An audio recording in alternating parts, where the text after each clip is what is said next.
We live in a perception of ourselves. If I think you think I'm smart, I feel smart. And if I think you think I'm stupid, I feel stupid. And so we're basing our self-worth on a perception of a perception. Do you know how messed up that is? It's like, not only is it someone else's subjective opinion that you don't even know, so you're being subjective about someone's subjectivity. And that's what we all experience on a daily basis. We've forgotten our reality. If there's one habit that I have every single day, it's refining my intention. Because your intention is the easiest thing to lose. You know, how would your friends describe you in 3 words? My question is, how would you describe yourself in 3 words? You know, it's always been about how other people view us. And when life is lived through how other people view us, we make decisions based on how we think other people will view us when we start something new, when we try something new. Our ego convinces us that what we believe in and what we're fighting for is the right answer. Not realizing that everyone could be wanting the same thing, just they're coming from a different angle and a different priority set. And so we can have the most impact when we recognize the uniqueness of everyone's priority set, and we can have the most impact when we focus on our own and invest in our own. Need motivation? Watch a top 10 with Believe Nation. Hey, it's Carmichael, and I make these videos because in my first business, I struggled to stay afloat. I quit my business partner, and the thing that kept me going was studying the stories of famous entrepreneurs and seeing how they struggled and seeing what they had to overcome and listening to their wisdom and motivation gave me the courage, the strength, the belief to go one more day and see my business through. And in all honesty, I still need the inspiration, wisdom, motivation today for my business too. So today, let's learn from one of the best, Jay Shetty, and my take on his top 10 rules of success. Enjoy. Rule number 2 is be an agent for change. How many of you have ever found yourself in a random rabbit hole on social media? Right, you start off watching a friend, then you end up on a cat video, a dog video, and then somehow you're watching a video on Justin Bieber's mom, and it just kind of goes on and on and on. There's this incredible study that I love quoting at the moment, when men and women were asked to be alone with their thoughts for 15 minutes, or choose an electric shock. 60% of men chose an electric shock, and 30% of women chose an electric shock. So we don't want to be alone with our thoughts for 15 minutes. So social media has just provided us a way to fill that 15 minutes. But it's us who are so uncomfortable being alone. How many of you pull out your phones and then put it back inside your pocket and then wonder why you pulled it out in the first place? Anyone else do that? I do that all the time. And then you convince yourself that you looked at the time, but then when you ask yourself what the time was, you don't know what it is. You know, we take our phones out of pocket 200 times a day and check all our posts 2,000 times a day plus on average. For me, it comes down to a place of personal discipline. Capitalism means you're going to be hit by multiple messages forever. Before social media, it was the billboards. Before the billboards, it was something else. I wasn't alive. But the point is that there's always been a way in which consumerism and capitalism will constantly try and bombard you. So we can either sit here and complain about it or be upset about it, but guess what? Social media is not going away. There's a beautiful thought from Martin Luther King that I always think of when I answer or I'm thinking of a question like this. And he says that those who love peace need to learn to organize themselves as well as those who love war. Those who are coming from a place of love, compassion, and empathy rely so much on just love, compassion, and empathy. We don't get strategic, we don't get focused, we don't hustle hard, we don't work. And that was the difference commitment that I decided to make my own life. I was like, if I'm gonna be an ambassador for change, if I'm gonna make wisdom go viral, if my videos are gonna be the most seen videos on social media, which they are, I'm gonna have to work as hard as someone who wants to break the world. Rule number 3 is take responsibility. I think we live in a world right now where we have such a responsibility for how other people grow up, think, and believe and breathe. Like the young generations that are all growing up right now, like the amount of impact that one word you say, one product you sell, everything you do can either wire that person's trajectory into just consumerism and materialism, or you could be doing exactly the same thing and you could change someone's trajectory to passion, purpose, and living a meaningful and fulfilling life. Shareability is the currency of social media. If your content is less shareable, it gets less views, it gets less engagement. The The most viewed content is the most shared content. The most shared content is the content that made you feel one of these things, not made you think one of these things. Still till this day, the number one feedback I can get is me opening up an email or a DM where someone's randomly messaged me and it says, you just stopped me from committing suicide. Like that, like nothing compares to that. Like genuinely no big deal size, paycheck, campaign, whatever, none of that compares to that feedback. Like if I read a message that says that, that message always gets a response. Rule number 4 is commit fully. I had one of my teachers that has kept saying to me for years, he goes, if you want to move 3 steps forward, you have to go 3 steps deep. And so if I'm not going forward, I know it's because I haven't gone deep. So for me, that's a big priority for me, and that's what I try and do when I try and do that every day, but I also believe in immersive experiences. So a lot of us today, we live in this world which is like 10 minutes a day. Do it for 10 minutes a day, everything will be great. And that is great, there's nothing wrong with that. But imagine you spent, with a boy or a girl, your partner, whoever it was, someone that you just started dating, imagine you spent 10 minutes a day with them. How long would it take you to figure out whether you wanted to fall in love with them or not? Probably a long time. And so when you go immersive, if you spend a weekend away with someone, you know whether you like them or not.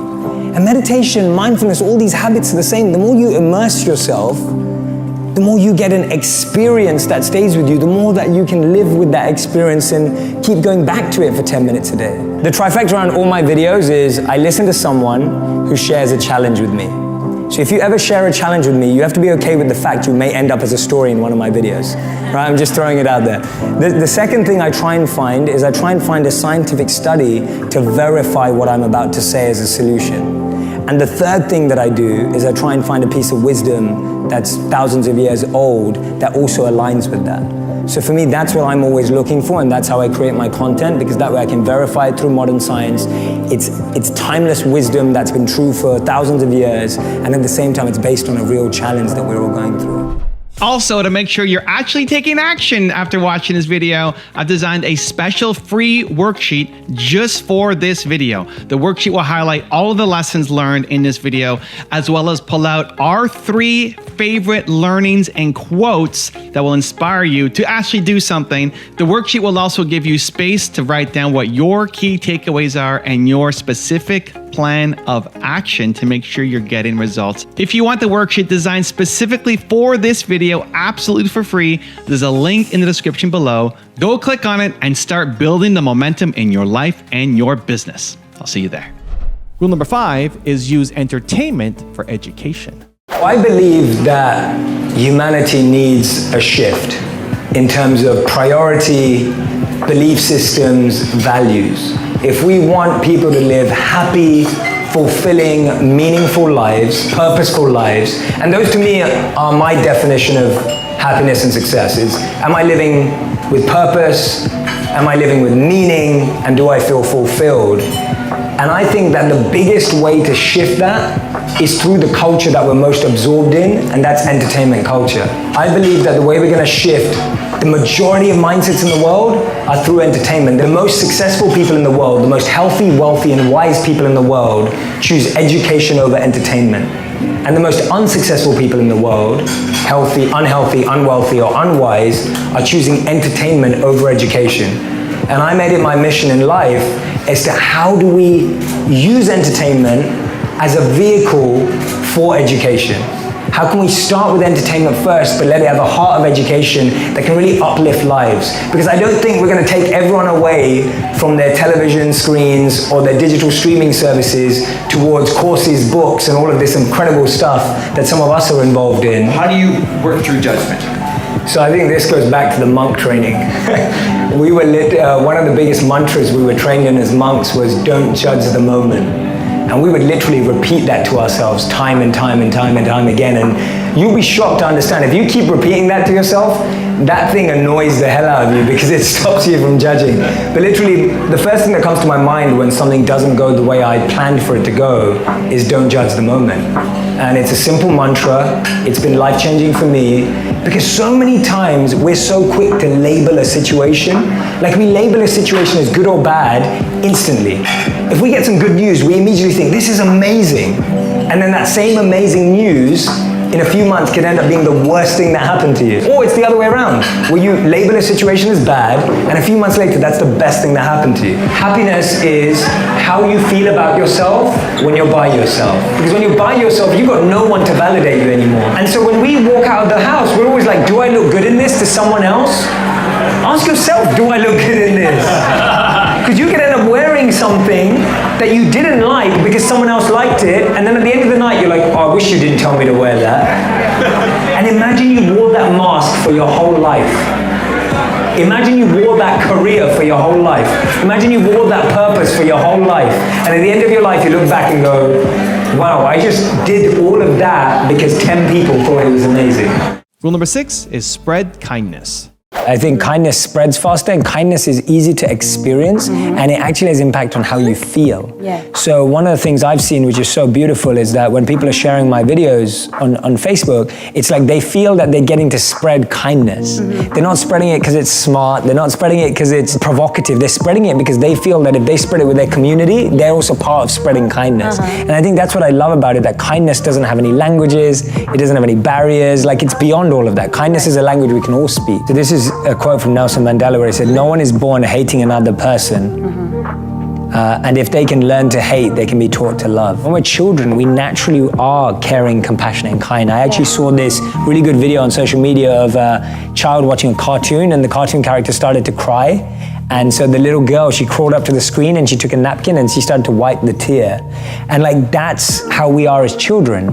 And then we're wired for generosity, but then we're educated for greed. Yeah. So our life becomes around getting and success and achievement and like getting it, doing whatever it takes. And that's where kindness gets removed. Yeah. So the only way to bring that kindness into children's lives is through encouraging things like sharing and collaboration. Yeah. You know, encouraging things like not ownership of a toy or an aspect, but recognizing that things are connected. Rule number 7 is get tactical. What's next in terms of self-actualization and ultimately self-transcendence? Yeah, thank you for asking that question. So first of all, I don't think any social media can give us self-actualization. I wish it could. That'd be so cool if you could take a pill or watch a video or whatever it may be and that it just gave you that moment. It would be amazing. But I think what's next is we have come to a place where I think people are looking for alternatives, that people have become dissatisfied with the norm. It's why social media videos around the positive elements are growing, because all of us are seeking, and I think that's awesome. And I think the biggest thing we have to do is I think everyone has to sit down and just seek a step further and just go, okay, I found this piece of content online that inspired me, that moved me. What do I do now about it in my real life? And those are the 3 C's of growth, right? You need a coach. If you want to get good at everything, you have to have a coach. There is no one who's got good at anything without having a coach, whether it was conscious or subconscious, right? Whether you knew it or you didn't know it. The second thing is it needs to be consistent. It's not good enough to hear someone once at a conference. It's not good enough to meet someone once a month. You need that consistency. We shower every day, we eat every day, right? You have to do both to stay alive, so you need to refuel and renew your mind every single day. It needs to be consistent. And the third thing is it needs community. Right, if you're growing without community, it's not sustainable. All of us need friends that want the same thing. All of us need friends to discuss things with, to grow with, to hear the same ideas back, to reflect with. There's 2 types of content creators. One is the sellout, and one is the selfish. So a selfish creator only creates videos for themselves. You know when you make a video and I'm like, I would so watch this, right? And it's like, yes, you're the only person that would so watch that. And I've made some of those videos too, where you just think you're so smart and you look so cool. But that's selfish creator. You make stuff that only you understand, right? No one else would get it. A lot of PhDs or scientists end up making this mistake where they talk on a plane where most of us have no idea what they're talking about. And then you have the sellout content creator. The sellout only makes for the audience. The sellout goes, oh, what's trending this week? Let me make a video about this. Oh, that buzzword, or I'm gonna chuck it in there. And that doesn't work either, because that's hard to refuel. It's hard to feel meaningful. So the truth is the marriage between the two. You want to listen to people to find out what their challenges are, but you want to draw from whatever you're learning to serve that challenge. Rule number 8 is break the pattern. We've all heard the story, and I'm just sharing it again to give context. We've all heard the story of the 2 wolves, or the 2 dogs, however you want to phrase it. And if you haven't, I'll tell it now. It's the story of how inside of us there are 2 dogs, 2 wolves, and they're fighting for supremacy. So inside you, one is the initiator and one is the responding. your whole life you've been feeding and listening to the initiator. So your initiating wolf is strong, powerful, bulky, aggressive, because it's been fed well your whole life. And your responsive dog, your responsive wolf, has not been fed, has not been listened to. And so it's weak and feeble and meek and humble and doesn't even stand to fight. So when they two come to fight inside of you, this wolf's just gonna eat that wolf right up. And that's what's happening right now. So for all of us, whatever two wolves you're seeing, whether it's your mind and your intelligence, whether it's your intuition versus what your parents say, whether it's expectations of society versus your expectations of yourself, like whatever two wolves you have inside of you, the one that wins is the one you feed and the ones you have been feeding. Now, if you're at a point where you are and where I am and where all of us are in different scenarios of our life, where we're trying to shift and start feeding the other one, it's hard because the other one's just been fed more, it's stronger, it's able to push you, it's able to dictate you. And this is where detachment's so key, that detachment doesn't mean that you own nothing. Detachment means that nothing owns you. And most of us have become owned by our darker wolves. Most of us have become owned by the self that we don't want. So that conditioning has been drawn up. The only way to break it is to disrupt the pattern, to really break that. It has to be, and this is why I talk to people about immersive experiences. Like you meditating for 10 minutes a day on a headspace, that's wonderful and I recommend it, but that's not gonna shift this in a drastic way. Right. You are going to have to go and spend a week out in Joshua Tree with the shaman. You are going to have to take a break in Jerusalem, right? We were both in love with Jerusalem. Like instead of going on a holiday this year, you are going to have to go on a 3-day intensive transformative retreat. And the reason why I'm saying all these different things is they all have different budgets. They're all available in different countries. You don't have to go to India and live with monks, but you have to do something, and it has to be immersive. Because when you get immersed in something, then you're giving something the power to break your pattern. Right. And I think the challenge is we're trying to solve it by a little thing every day, which is a good start to get us going.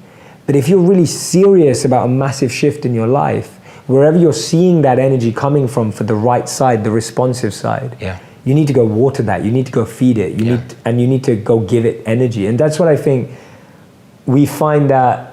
And that's where I think people struggle. They still want to go on their beach holiday.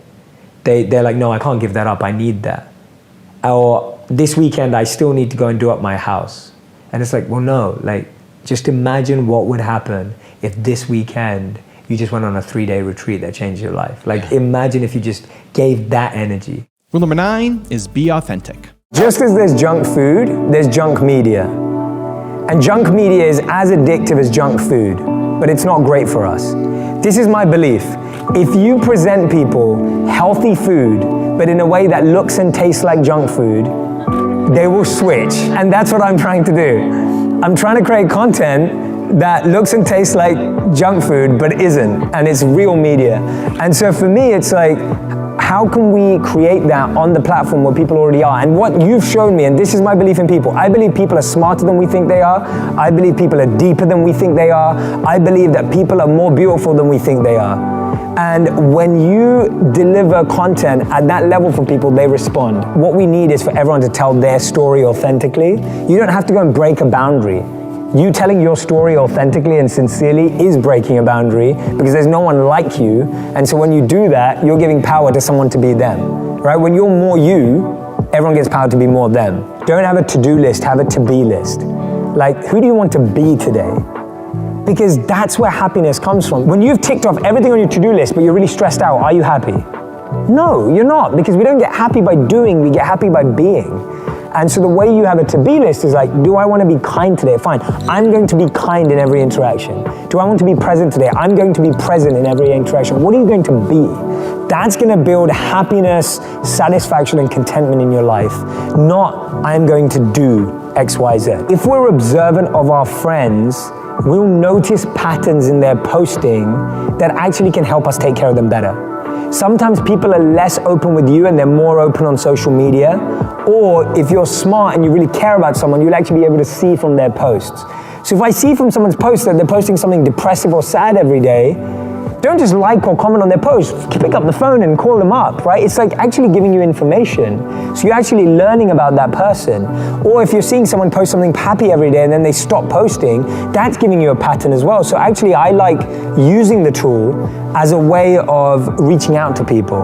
And I think that shows us and our care as friends is like, can we notice the patterns in our friends posting or whatever they're sharing that can actually help us help them with their mental health. And rule number 10, the last one before some very special bonus clips, is focus on positivity. I think as creators, we often read a lot of negative comments. How many of you ever have read negative comments about yourself? Right? And it's not the most fun thing to read. You know, sometimes what we do, and we do this as humans too, is we amplify the negative. So like, literally everyone here could come up to you and be like, you're amazing, I love what you do. And then one person could come up to you and be like, you're pretty average, like I hated your last video. And we go home thinking about that one person who said that bad thing about us. So my advice is respond to every person that leaves a positive comment. And don't worry about debating with the negative people. Like you're trying to convince people that don't have the right energy for you. But one of the mistakes we make is we don't respond to the negative, or we respond to them, but then we forget about the people who actually leave really beautiful, positive comments. And the thing I love about that value is when you read those positive comments, that's great for your value because now you're not looking at the metric of views or the metric of shares, but you're looking at real impact in someone's life. And ultimately, remember this, there have been some of the worst leaders in the world that have had a lot of followers. And there have been some pretty incredible leaders in the world who had like 7 followers. So that's not necessarily an indication of how powerful you are, who you are, and how amazing you are as a person at all. And I think it's just important to remember that's not really what it's about. We all know that. And it's about the impact you're making on one person's life. And just that one person can be so much more powerful and meaningful. I always say it was hard to become a monk and it was even harder to leave because I didn't necessarily leave knowing my natural progression. I left because I realized that wasn't my path anymore. I came to the understanding and conclusion that I wasn't meant to be a monk, that didn't fit with my purpose and my calling, and externally at least. And then with the people that I lived with, they also felt that I could serve better and do more for the world if I moved on, but there was no clear pathway. And so when I moved back in with my parents, I had my 18,000 pounds of student loan debt to pay off. I moved back in with my parents, age 25, going on 26, because I didn't have any money to my name. And my resume had monk on it. So I applied to 40 corporate companies, like the month I came back from living as a monk, or over a few months. And I was rejected by all 40 companies before an interview.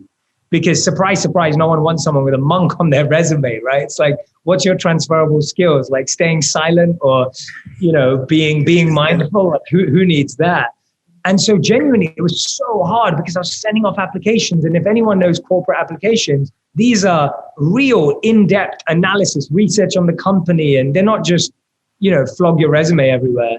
And so all these companies are saying no to me, and I'm getting rejection letter after rejection letter. I'm worried that I can't depend on my parents because they're not well-to-do and well-off to supply for me for the rest of my life. And now it's like all the people that doubted me, it almost feels like they were real. So when I left to become a monk, people doubted me and they thought I was crazy or brainwashed or confused. And they said things like to me, you'll never get a job.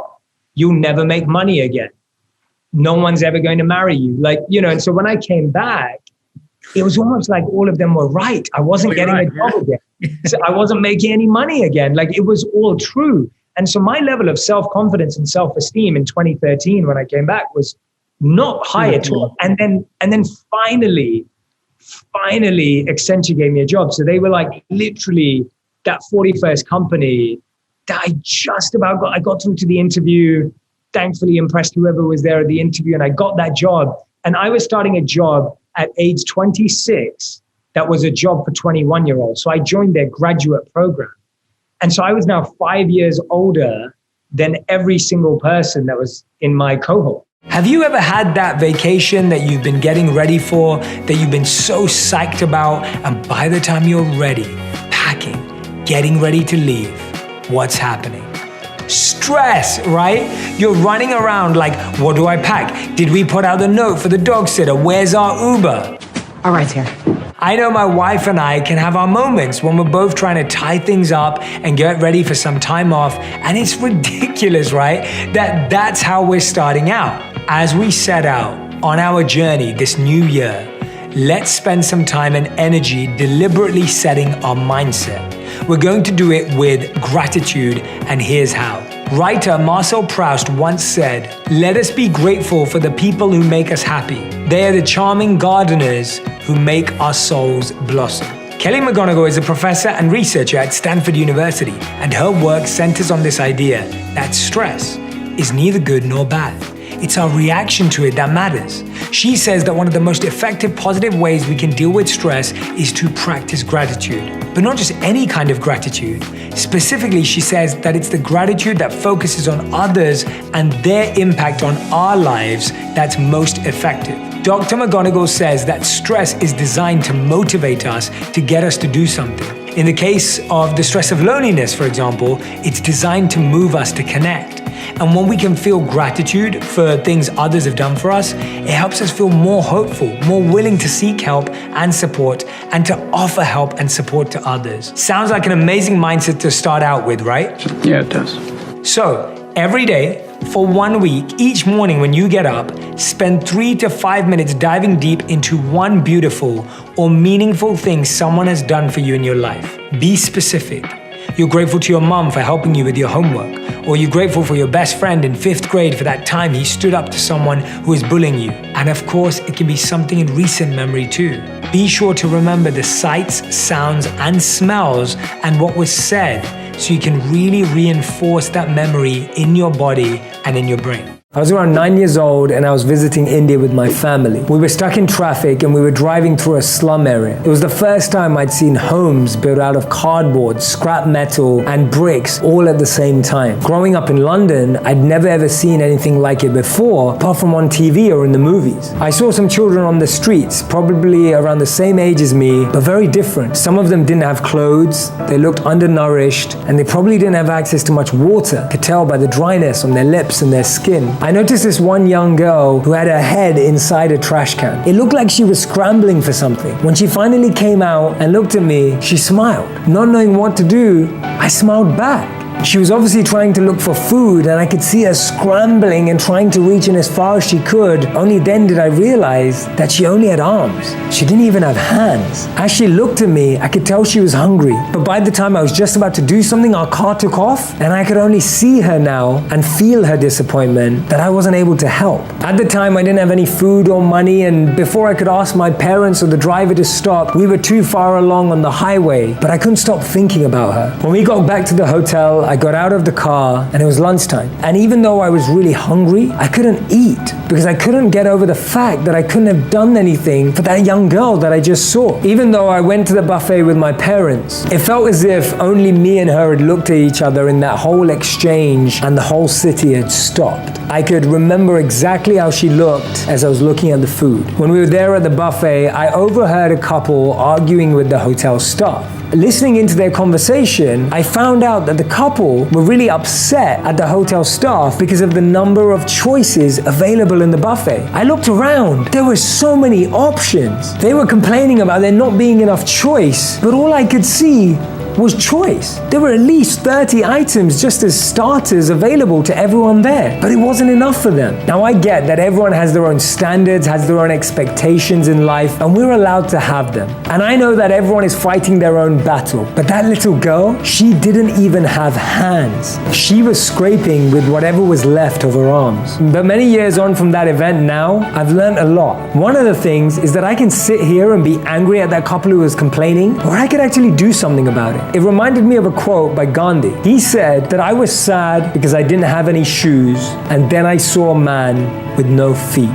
For me, this event left a lasting impression in my heart and 2 messages that I want to share with you today. The first one is to remain grateful for absolutely anything we have. Robin Roberts said it perfectly. She said that if we threw all our problems into our pile, we would rush to grab our own back. And when we start with gratitude and see everything as fortune and grace, we're able to receive much more deeply. And number two, let's help those who need it. Let's not be mad that the world isn't helping them. Let's see what we can do. Compassion is key and empathy is essential. And that's one of the reasons that I focus so much of my life in trying to help those in need. And it may mean that you're in a space in your life where you feel you can't currently help anyone right now, but I guarantee you that there's just one person out on the street today that you could impact, that you could change their experience at least for a moment. Remember what Gandhi said, I was sad because I didn't have any shoes, and then I saw a man with no feet.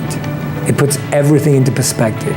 We can believe things at our core, but are we acting at them on our core? Right? Are we acting on them? Are we actually taking action? Are we actually becoming activated and making change or trying to make change?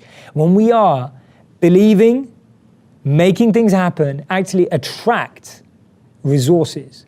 So focusing on resources at the get-go isn't necessarily what you need. What we need to do is focus on the authenticity of what we're trying to achieve. Vani, we always have doubt whether our opinion matters or not. And sometimes we think that our social status might hinder us from making change. How do we overcome this? Vani, great point. Let's take a look at the case for Malala. Social change is different from business. In business, our social status matters. In business, our achievements matter. In business, our grades matter, right? But social change is about authenticity and genuineness and the true belief in a cause. If you look at anyone having massive change today in those spaces, they may be coming from business and making change. That's awesome, right? They've already established themselves in another industry and now they're bringing that to something that they care about. But if you look at grassroots level change in any area, it's coming from people who don't have degrees in that area, who don't have a background in that area, who haven't made money in that area, but they care about it. And that's why an authentic program of change, not just speaking about stuff, not just writing about stuff, but actually creating small groups of change, small pockets of change, activating individuals to start making a difference. That's something that everyone can connect with. That's something that attracts attention. So when you're doubting your opinion or whether your opinion matters, recognize you're probably right. Most of our opinions don't matter. Everyone has an opinion. If I share something about Standing Rock today, so many people around us will have an opinion. But the key is how many people are turning that opinion into action. So it's true, our opinion may not matter, but as soon as we start turning that opinion into genuine and authentic action, that will attract interest from the right people. There's very few creators of content on social media that started out with a follower count in mind. So me included, a lot of my peers in this space, a lot of people that I know that are extremely successful on different platforms, none of them started, at least the ones that I know, none of them started to get followers. They all started because they had something to share, whatever that was, whether it was comedy, whether it was wisdom, whether it was a workout plan, a fitness plan, whatever it was, like they had something that they did that they were passionate about, they wanted to share. And I can only speak to myself fully, but when I started, I thought I was going to have a full-time corporate job and I was going to make videos on the evenings and weekends to share a message. That's genuinely all I believed. And after my first month, I had about 1,000 subscribers on YouTube, about 4 videos I'd made on YouTube. I had about 1,000 people that had subscribed to my channel. And most of my friends were like, great, Jay, that's where it's going to end. Like, congrats, well done. Like, you got 1,000 subscribers. You kind of just crept in there in 30 days. Like, well done, that's cool. Like, how far is this going to go? And that's really the reality of what it felt like. And the interesting thing is, the question was never, how do I get more followers? The question was always, how do I make more content that impacts people? Because, and that's the question with everything. It's like, if you make more content that genuinely impacts people, you'll get more followers. If you build a business that serves more people, you'll make more money. If you help a lot of people through your talents and gifts, you will be famous and known for it. Like, it's a byproduct of doing something properly. And that's why I love the definition that Peter Diamandis gives, that we should redefine the word billionaire to be someone who impacts the lives of 1 billion people.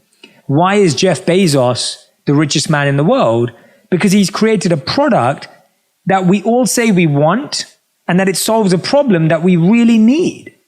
And so if you want to get followers, don't look at the number.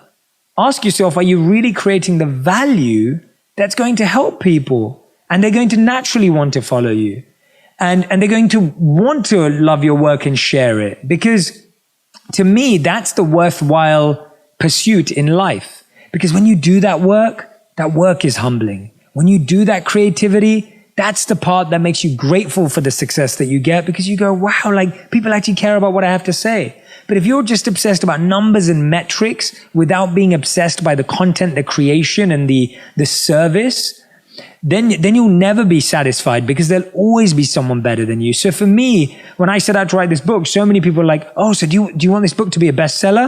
And I said, I want this book to be a bestseller. Of course I do. But I'm not going to focus on it being a bestseller. I'm going to focus on writing the best book in the world that I can possibly write, given the skills that I have. And that's why when I talk about Dharma in the book, which is helping everyone find their purpose, Dharma is broken down. Dharma means purpose loosely, and has many different meanings, but one of them is nature and purpose, your true nature. And the three aspects that I'll share now and there's more depth in the book, the three aspects of Dharma are your passion, your skills, and your compassion. That's what it means. When you have your passion plus your skills plus your compassion, that equals purpose. But for most of us, if we're just looking at numbers and metrics and data, I mean, you'll be dissatisfied that. And I'm saying that as someone who really values numbers. I understand the value of followers, social media. I get the value of all those things, and I'm highly strategic. But I'll be completely honest with you. I'm not focused on the number. I'm focused on making content. And that's the message, that if we're focused on really creating value in the world, all of the other stuff will come naturally. You don't have to go out and separately try and get it. And, Rangan, you've done a great job of this. You've made content that's very organic to you. You've made content that's very natural to you. And I think that's what people gravitate towards you and your podcast and your books, because it's you being yourself. You're not trying to sound like someone else. You're not trying to be someone else. And if you look at the most successful creators in the world, they're all like that. They've just really shared their raw personality with others. The reason why people think you either have to be spiritual or financially successful is because they think, well, if you're going down the spiritual path, money can be a distraction, or if you're going down money, then spirituality will distract you. And that is true. That is real.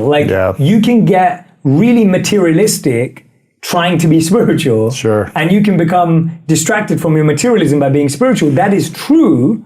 But the goal of life is to live in that paradox, in that middle point of trying to figure it out. So I often say to people, I don't consider that and I know we both feel this way, we haven't figured it out. We don't know everything about everything, but I'm trying to toggle with that, because I believe that the truth is in the middle.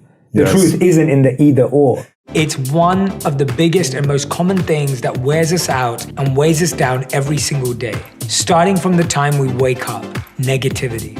Doesn't it often feel like everywhere you look, most of the headlines and social media posts, even messages from your friends and family, are negative? Why does it seem like no matter where we turn, negativity is just coming at us from every direction? I'm not about that negativity. When it comes to negativity, research tells us some interesting things about human behavior. Scientists from McGill University set up a study that participants were told was about observing their eye tracking patterns while they read news from a web page. Really, the scientists just wanted to see which articles the participants picked, and overwhelmingly, it was negative articles. But why? Another study reported in Adweek showed that on average, negative headlines outperform positive headlines by 63%. And data from Pew Research says that 2/3 of Americans say they feel worn out by the sheer amount of news that's out there. Just the quantity is tiring and negative. It's way too much. It's just too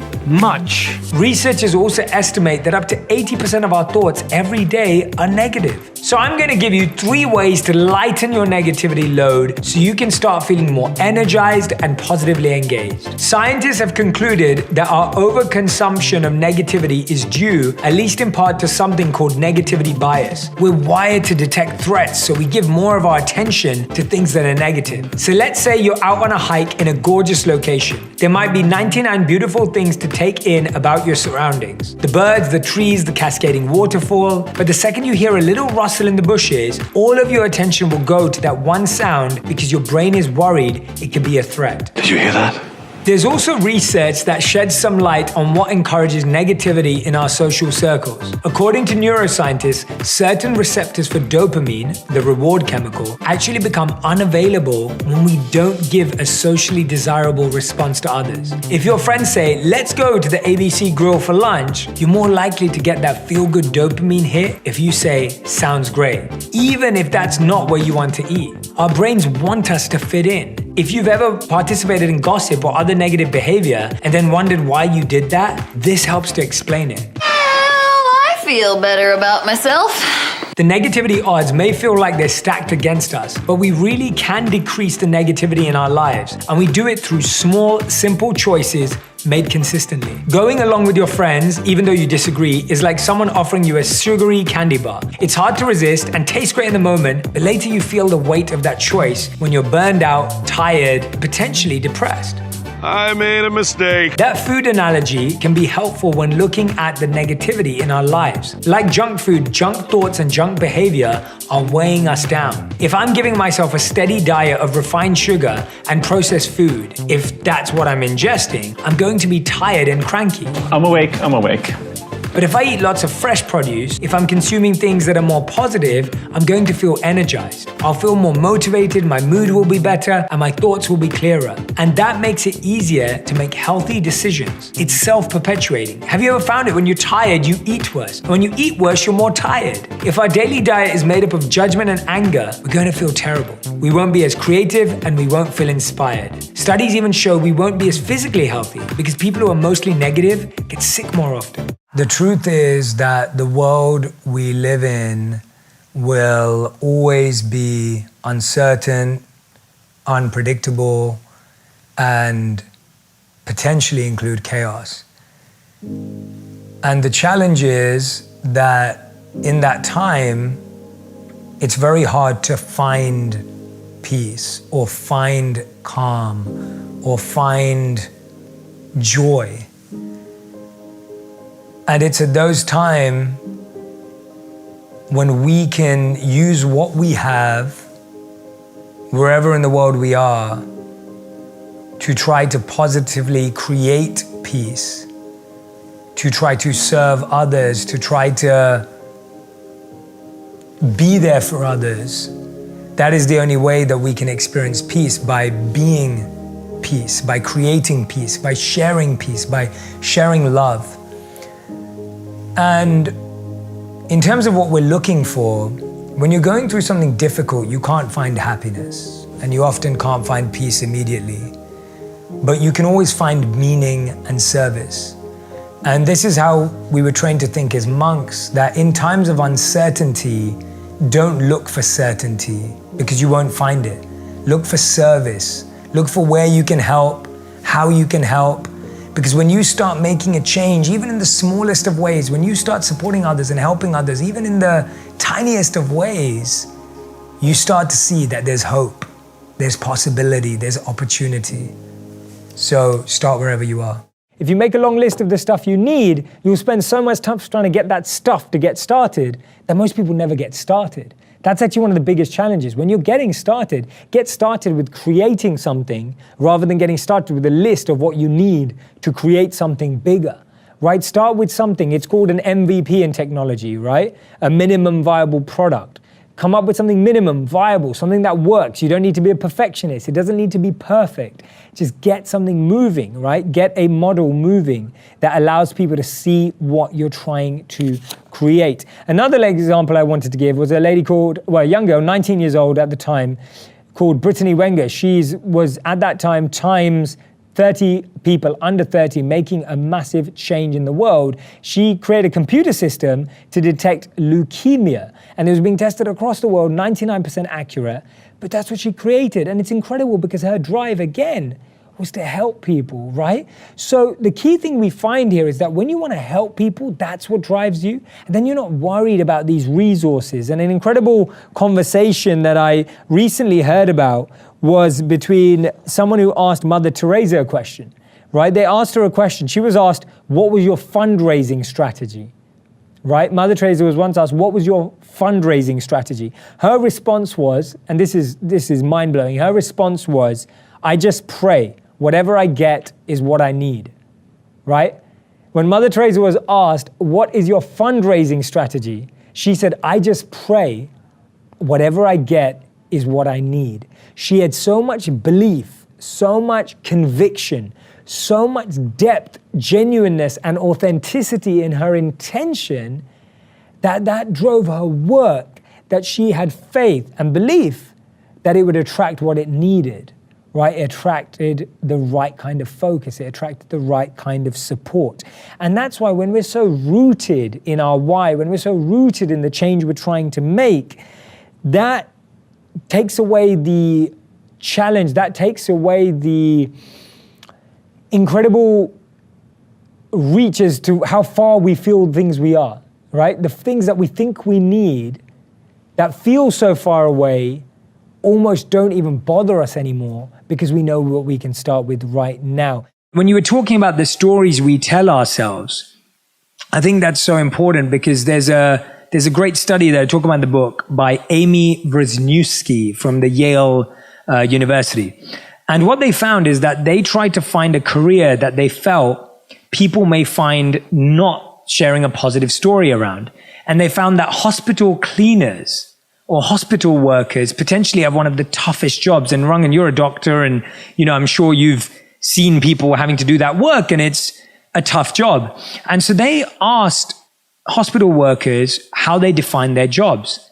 And the majority of them defined it as low skilled, defined it as insignificant, defined it as just a way to pay the bills, and that their job wasn't useful or their job wasn't important, and their role was basically described like the personnel manual. But then they asked another set of hospital workers, the same people who did the same jobs, different people who did the same jobs, and they said, how do you feel about your jobs? And these people had completely different views. They felt they were healers. They felt they were caretakers. They felt that they were able to transform the energy of the actual hospital. They felt that they were carers for the people there. And what they found is that these different people who did the same job were telling themselves a different story, and therefore they saw their role as integral to the healing of the patient. And because they saw their role as integral to the healing of the patient, they found the work that they did to be extremely meaningful. And that's crazy to think about it, that different people doing the same job could say different things about the same work. They're doing the same exact thing daily, but someone thinks it's meaningless and the other thinks it's so meaningful. And this was a term by Yale that was called job crafting. The ability to assign meaning where you see it, and all of a sudden your life becomes meaningful. So if you're sitting in a job right now that you hate, or if you've got a boss that you really don't like, or if you're in a relationship that you don't want to be in, if you can't leave for whatever reason right now because of COVID or lockdown or whatever it is, financial difficulties, if you can't leave and you really want to, one of the things I recommend you do is called job crafting from the Yale School of Management. That you start asking yourself, where can I find meaning in this? What can I learn? What can I adopt? What is this trying to teach me? And that's actually where gratitude can be applied to every place, because you start going, there is some value in this. I remember when I wanted to leave my corporate job and I wanted to live my passion and do what I do today. But I'm so grateful I was at my corporate job because I learned so much there that is so useful to me now. And we find it very easy to be grateful when things are going our way, but we find it very difficult to be grateful when things are not going our way. But what we have to learn to realize, which is a really hard lesson to realize, is that things are always going your way if you're moving in the right direction. Things are not going to always look like they're going your way, and they could still be going your way. We've all seen curses turn into gifts and gifts turn into curses. But the problem is, and this is the challenge, we have a projector up here of what we want life to look like. And then we have the reality of what life actually looks like. So there's this big discrepancy. And so sometimes you're actually going in the right direction, but because it doesn't look like your picture and your image of what it should look like, you work less, you become lazier, you become complacent, you try less harder because you're like, this doesn't look like the right direction.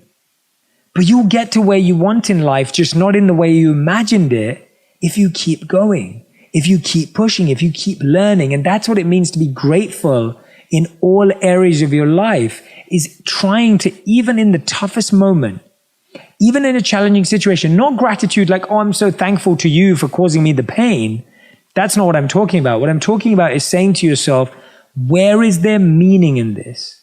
Where is the lesson in this so I don't repeat this again? If I can be grateful in this challenging situation and I can experience gratitude at all times, then I'm always going to be coming at things from a positive space and positive energy. Social scientist Tim Kasser studies values and goals, including 2 types of motivation: extrinsic, such as for money, image, or status, and intrinsic, such as for personal growth, close relationships, and making the world a better place. He and his colleagues have consistently found that people who place a high value on extrinsic versus intrinsic goals are less happy and report lower levels of satisfaction with life, along with higher levels of anxiety and depression. And external rewards can even decrease the internal motivation you already have. Researchers took a group of kids at a nursery school who had a natural love of drawing. In one group, the children were just left to draw. In another, they were told they could earn a good player award, which included a ribbon and a certificate if they drew a picture. 2 weeks later, the same kids were offered the opportunity to draw pictures. Those who were allowed to just draw showed the same high level of interest in drawing the second time around. But those who were told they could earn a reward by drawing a picture the first time around were half as likely to want to draw another picture. What's in it for me?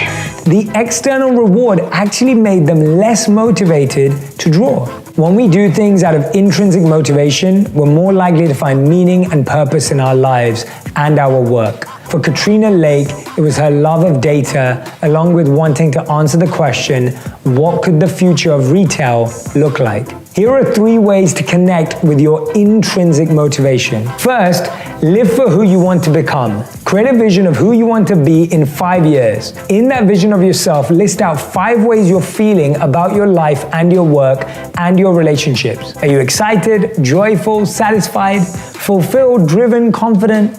Be as specific as possible. Now, for the next week, every time you make a choice, ask yourself if that choice will bring you closer to or take you further away from that vision of yourself in 5 years. Do you want to play a video game or read a book? Do you want to watch a movie or have a conversation? Do you want to take a class or waste time scrolling on social media? Hey, there's nothing wrong with any of those things I said. I love them all. But we need the right ratio. We need to make sure that more of our steps are leading us towards who we want to be than away.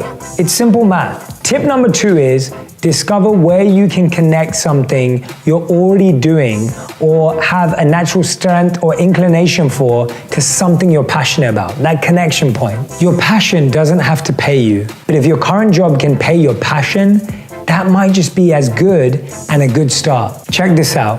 When computer science professor Louis von Ahn set out to create Duolingo, he had one motivation: to make learning free. As a kid growing up in poverty, he saw so many kids who didn't have access to quality education. So he and a partner created Duolingo, a language learning app that's now used by more than 40 million people worldwide. And while the company has become tremendously profitable, Ahn's motivation was never about making money. It was about giving back. That's major intrinsic motivation, connecting your passion with a larger purpose. One of my greatest loves and one of the things that motivates me is learning. And that's the 3rd tip. Learning to love learning, and no matter what you do in life, you cannot fail. If you look at every situation and ask yourself, what can I learn here?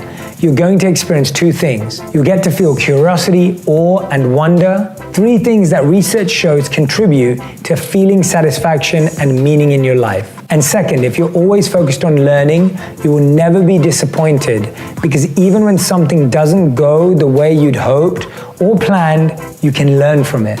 As Katrina Lake says, I think a lot of people find themselves unhappy in their jobs because it's not their dream. But I think at the end of the day, if you're learning, and if you're working with great people, that's going to be a rewarding experience. And that's how you too can have a rewarding, fulfilling, purposeful life and career. Visualization, the recreation of images, sounds, and environments before it has happened, is one of the most powerful skills in the world. A very powerful meditation and mindfulness practice, visualization has been used for centuries to help prepare the mind, the body, and the consciousness for upcoming challenges, situations, and circumstances. Some of the world's greatest athletes use visualization as a way to prepare for big games, the big day, musicians for their new concerts and tours, and CEOs for their very important meetings. Most of us have been to school.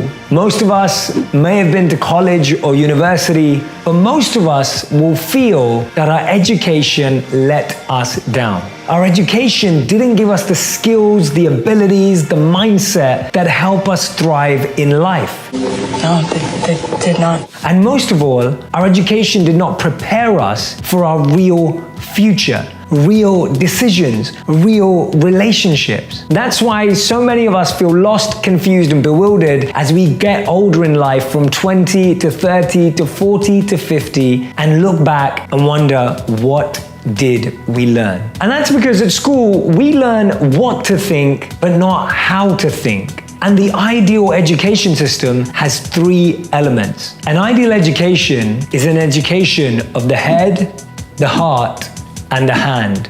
Let me explain what I mean. Please do. The education of the head is what we already receive. Academics, knowledge of math, knowledge of English, science, history, geography. These subjects equip us with knowledge, ideas, thoughts.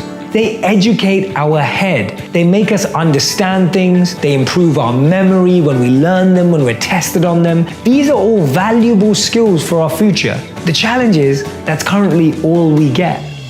I guess that's it. Yep. The 2 that are often missed out are the heart and the hand. An education in the heart is understanding the values that lead to long-term growth and long-term success. Things like empathy, kindness, compassion, being able to have emotional intelligence, being able to be aware of yourself and aware of others around you, knowing how to communicate effectively, knowing how to respect others' beliefs and boundaries, knowing how to read in between the lines of other people's thoughts and emotions. You good? This education in the heart would save us so much time and so much energy, and potentially even so much money, because so much of it is wasted because we've never been trained to understand ourselves or understand others.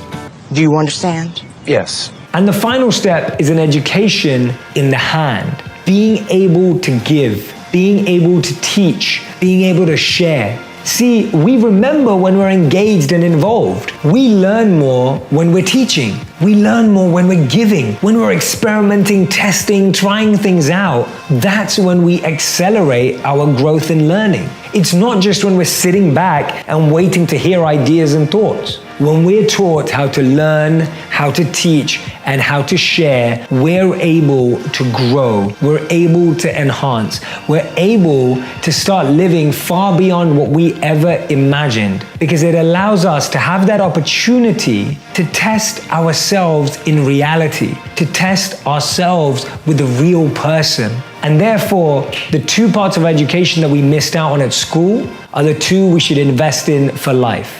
Think about who are the people that you want to be around that can help you grow your education of the heart, values that you want to live by, mindsets that you see proving to be successful in people's lives. And think about opportunities where you can make a difference in the lives of others. Gandhi said that we find ourselves when we lose ourselves in the service of others. When we use our skills to make a difference in the life of other people, we learn so much more about those skills. We learn so much more about ourselves, and we learn so much more about the meaning and fulfillment that comes from making a difference. Don't blame school, don't blame your parents, don't blame anything that stopped us from getting a full education. All we have to do is get an education in the head, the heart, and the hand. If at any point you feel like you're not growing, you're not moving forward, you're not feeling a positive boost, ask yourself, which of these three am I in need of? Because it's always going to be one or two of those three that you're missing. It all starts in childhood. We want to be loved and accepted. That's completely normal. But because of this need for love and acceptance from just a few years of age, we begin to live according to what others want for and from us. We form ideas about who and how we should be based on what parts of us, our behavior and personality, are welcome and praised and which are not. I like that about him. We also learn by imitating what we see others doing. As we grow older, we shape our likes and dislikes according to the people we surround ourselves with. For example, according to data from Adweek, among 18 to 34-year-olds, 68% said that their peers' social media posts were at least somewhat likely to influence them to make a purchase. I got one for myself, see? Soon, these attitudes and behaviors we're imitating become indistinguishable to us from who we really are. What have I become? In a pair of studies, researchers reviewed data from 3 different seasons of the Premier League football play and concluded that referees systematically favored home teams by shortening close games where the home team is ahead and lengthening close games when the home team is behind. The reason?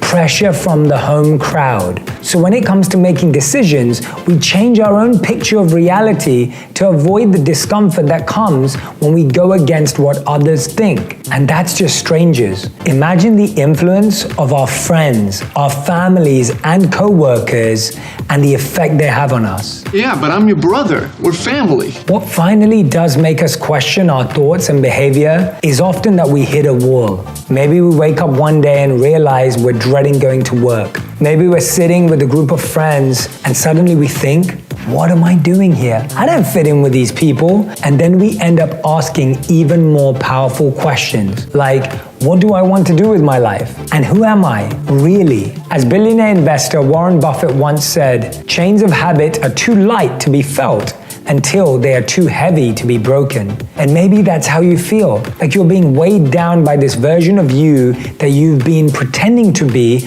or had to be because of life. Imagine your life was an empty jar. If you're filling that jar with ideas and beliefs that are not yours, you're living a life that isn't yours. The first type of filler we put in our lives that blocks us from knowing ourselves is other people's opinions. So many of us are in constant disconnect with ourselves because we're always validating or verifying others' opinions of us. So, what do you think? We let others' ideas and beliefs define how we feel instead of being guided by our own values. Following others' opinions blindly can quickly get us lost. Before I decided to become a monk, I was training to be an investment banker or work in business. When I stopped to look at why I was chasing this career that I wasn't really interested in, I realized I was following my community's definition of success and not my own. This isn't me. Step back and ask yourself, why am I doing this? Is it because it's what you truly want?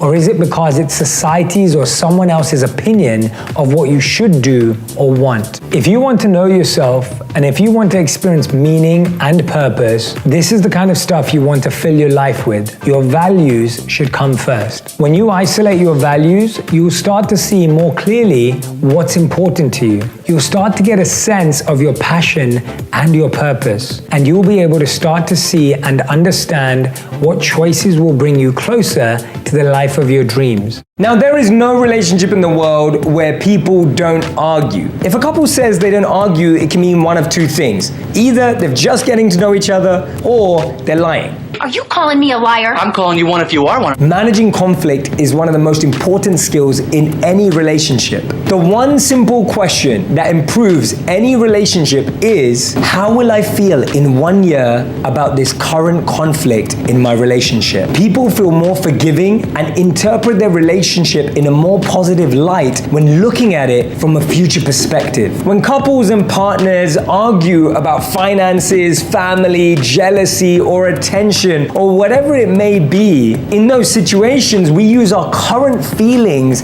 as fuel for a heated argument. Loud noises! But with this simple shift, where we're envisioning our relationships from the future, we're actually able to mitigate conflicts and think of things with a bigger perspective and picture. Everybody, calm down. When we start thinking about things through the future, we use more long-term thinking. We start using our reasoning strategies, our more mature intelligence rather than our currently emotion-filled mind. How many times have you said something in the moment that you regret later? How many times have you made an impulse decision that you later recognize wasn't the right one? A lot, actually. When we employ future perspective thinking, we get the ability to rise above our current emotions and start thinking from a point of intelligence. When we do this, we blame our partners less. We take more responsibility about what we can change. We're more forgiving, and we're even more able to focus on why the conflict happened in the first place. How many times have you started an argument, let it continue for days, and even forgotten why it started? I can't remember anything that happened before 2 weeks ago. Next time you're in a conflict, an argument, or a debate with your partner, ask yourself this question. How will I feel in 1 year about this current conflict in my relationship? It will make a difference, and it will surely give you perspective.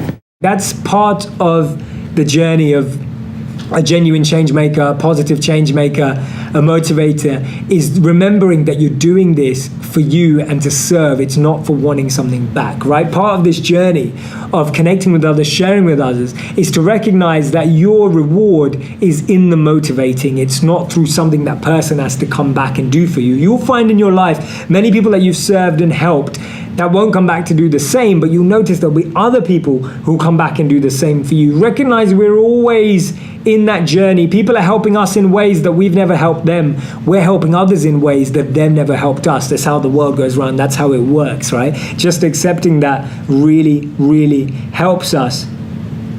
Anima, how can we motivate our loved ones in being enlightened in a spiritual path? Spirituality is hard to motivate people by.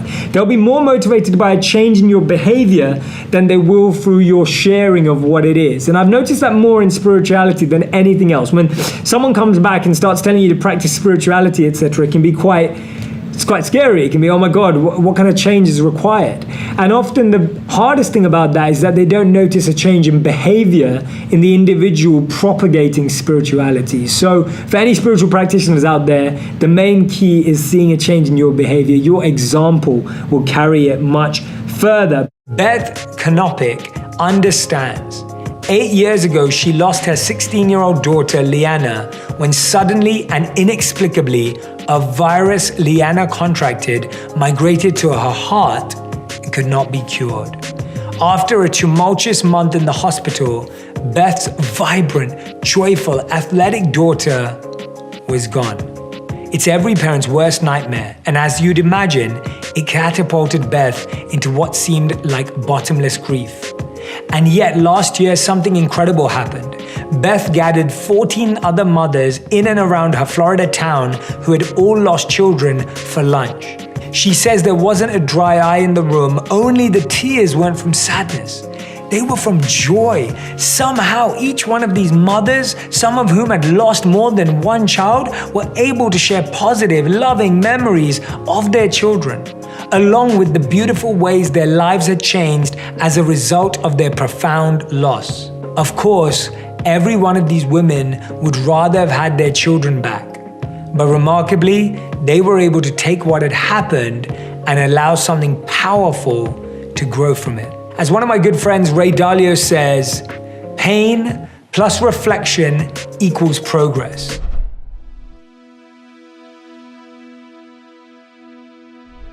Because you made it this far in a video, I want to celebrate you. Most people start and don't finish. Most people never actually follow through. Most people say they want something, but they don't ever do the work to actually get it. But you are different. You are special. Believe Nation, you made it here all the way to the end, and I love you. So as a special celebration, if you put a hashtag believe down in the comments below on this video, I will showcase you and celebrate you somewhere on the screen in a future video because you are awesome. For 10 more amazing rules from Guru Gopal Das, check the video right there next to me. I think you'll love it.